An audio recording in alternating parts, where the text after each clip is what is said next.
আচ্ছা ভূতের এবারে ভূতের নামও জিজ্ঞেস করবো। ভূতের নাম? এই ভূতের? এই ভূত? এই ভূত? এই ভূত? মধুরা। ওই দিকেরটা লম্বাটা কে? এ বাপরে, এখানে কে? ওদিকে কে আছে? এদিকে এটা?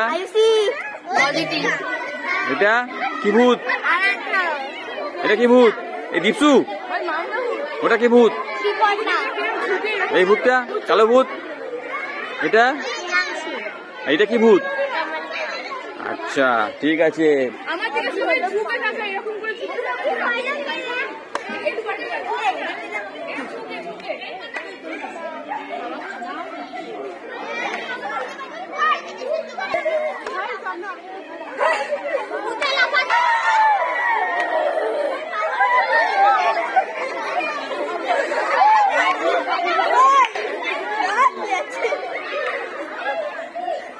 ভূতে লাফালে কাঁচা খুলে যাচ্ছে নাকি?